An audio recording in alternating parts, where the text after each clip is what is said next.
We're wrapping up our week on coordination and subordination, and as I promised, we do review, we do circle and spiral back.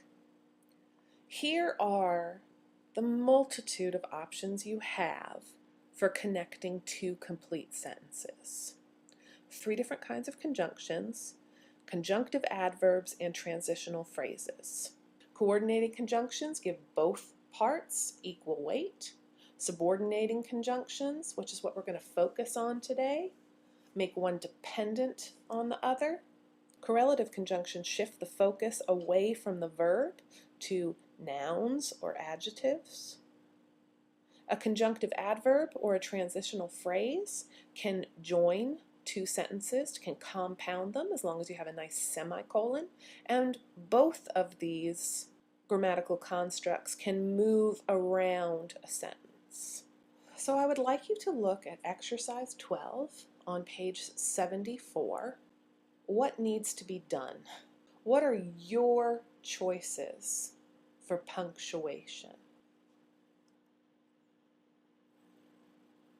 Here's 5 variations for sentence 8. I can use a comma and a coordinating conjunction. These museums share the same mission, for they are dedicated to the commemoration of the nation's aeronautic history. I can use a semicolon. I can use a semicolon and a coordinating conjunction. I can use a semicolon and a conjunctive adverb. Heck, I can use a colon. Did you pick one of these 5 variations, or did you come up with something else? Which of these 5 do you like the best? Does it depend on your audience or the message you're trying to get across? The answer to that question, if you're wondering, is yes. We've all heard how you don't want to be a paid subordinate. People mistreat their subordinates. Subordination in grammar is just a way of connecting ideas and phrases. It is not a cop-out. You are not harming one sentence by doing this.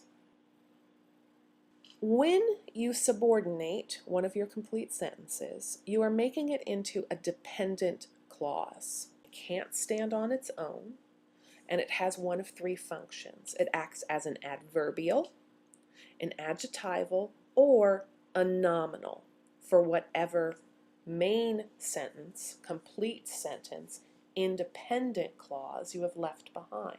When you have 2 independent clauses in a sentence, you have a compound sentence.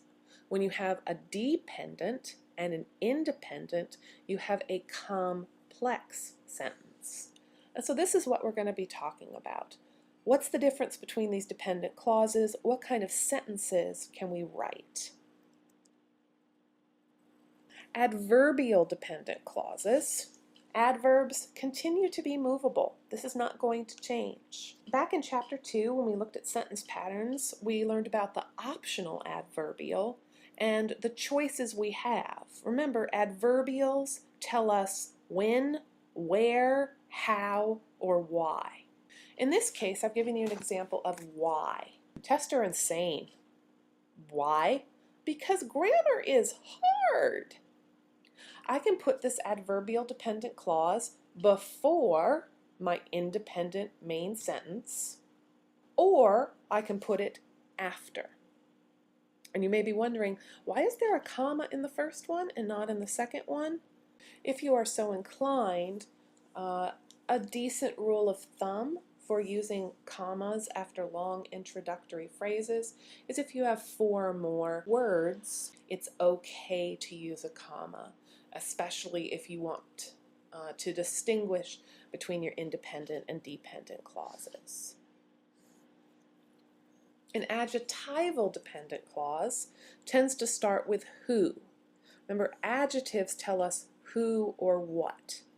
They can't move. They have to follow that noun occupying the headword position in the noun phrase that they modify. The teacher can't hold class today. Which teacher? The teacher who lost her book can't hold class today. I do not set this off in commas because this is necessary information. If I just said the teacher can't hold class today, everybody at Prairie View would be saying, yes, yes, wait, is that my teacher? No, everybody. The teacher who lost her book can't hold class today. everyone would still be saying, is that my teacher? But in this case, because this information is crucial to understanding the subject of our sentence, we don't set it off in commas.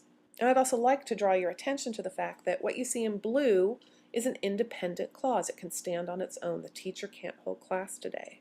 The green part, who lost her book, is a fragment. It's a dependent clause. It doesn't answer the question who or what, as well as what happened.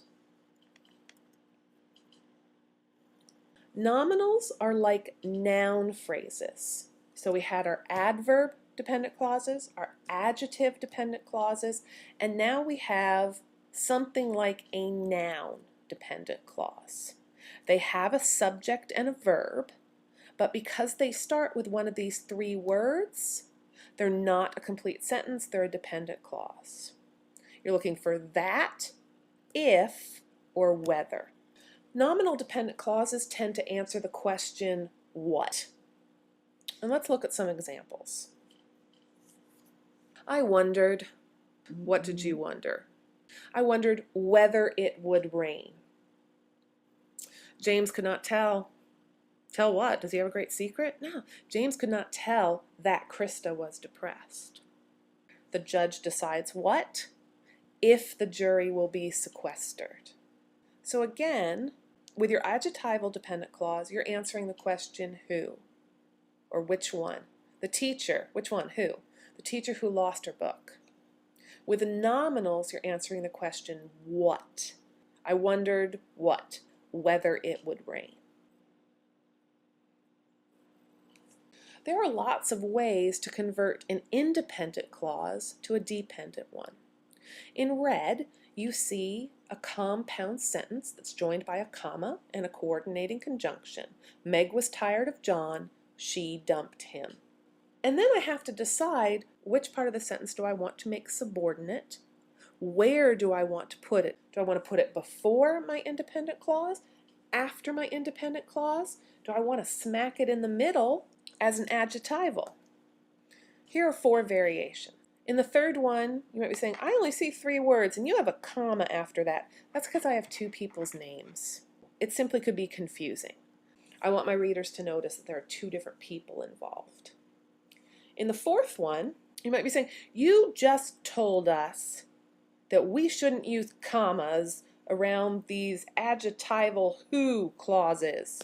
Meg is very specific. We know who she is. Meg dumped him. In this case, when I have converted my independent to my dependent clause, it is not essential necessary information to identify my subject. It is extra. It is what is called non-restrictive. So in this case, because the phrase can come out of the sentence because it's extra, it's icing, it's unnecessary, I put the commas there. A parting image that I hope is memorable. As you're making your choices, what do I want to make my dependent clause or clauses? What's my independent clause? You need to think about foregrounding and backgrounding. Which idea is prominent and which should get the supporting role? And the concept of photobombing, quite frankly, is really quite fitting for considering subordination. We're supposed to focus on the people in the foreground. They are the independent clause. But why was this photo circulated widely? Because Kelly Clarkson is photobombing in the back. She should have the supporting role. She's in the background, yet she's drawing the attention. Think about what you put in your subordinate clause. Do you want it to pull focus from your independent clause? And just a reminder, when you have an independent plus a dependent clause, this is what we call a complex sentence. Take a look at exercise 14 on page 79. This is in chapter 4 still. And I want you first to rewrite. Rewrite means you must do it with a pen and paper or on a computer or tablet. Now, if you want to do it in crayon, more power to you. At the bottom of page 79, rewrite sentences 1 and 2 in very basic form. strip them down. Take out the modifiers, take out the dependent clauses. What is the core independent clause? Then rewrite both sentences to show off college-level writing and excellent grammar, because these sentences, as the directions point out, have some problems with parallelism. Would you put some of the dependent clauses, are all the modifiers needed? Would you put some of the dependent clauses in a different place? These 4 sentences, 2 in basic form, 2 in revised excellent college level form, are going to be your quiz for this class period. I want you to stick around to watch part or all of a video that talks about subordination, independent, and dependent clauses.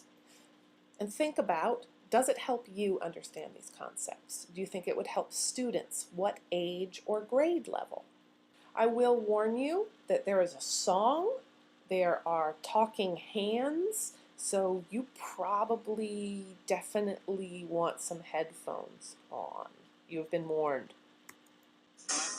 Take a simple sentence like, I want some cheese. Subject and a verb is a clause. It's a sentence, but add a subordinate like, because, what if, or when, and now it depends. Because I want the cheese, when I want the cheese, if I want the cheese, then what's the subordinate clause?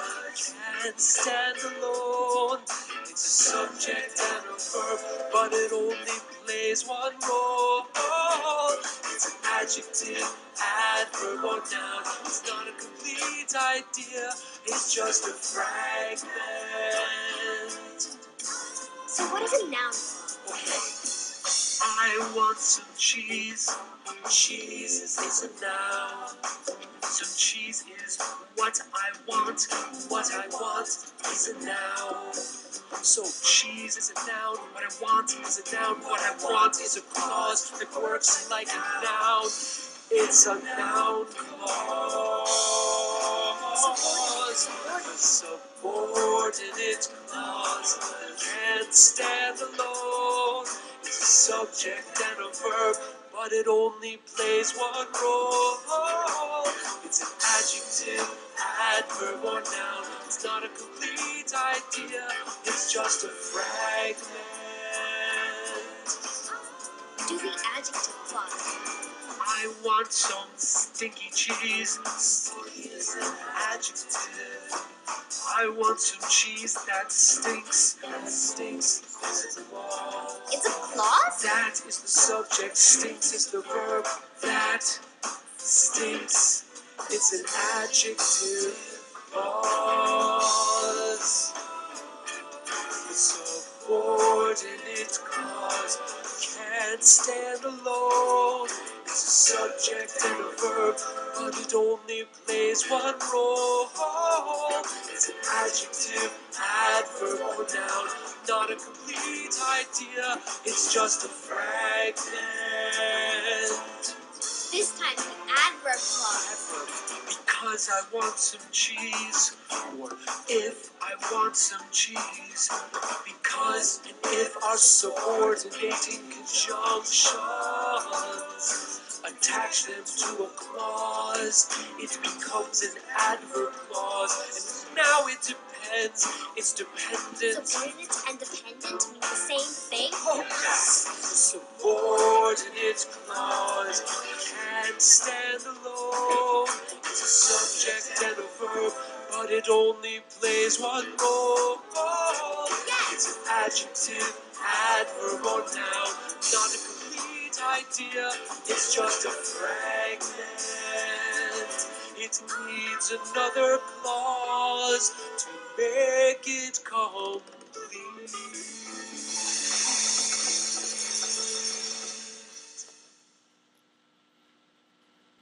If you stuck with this all the way to the end, I applaud you.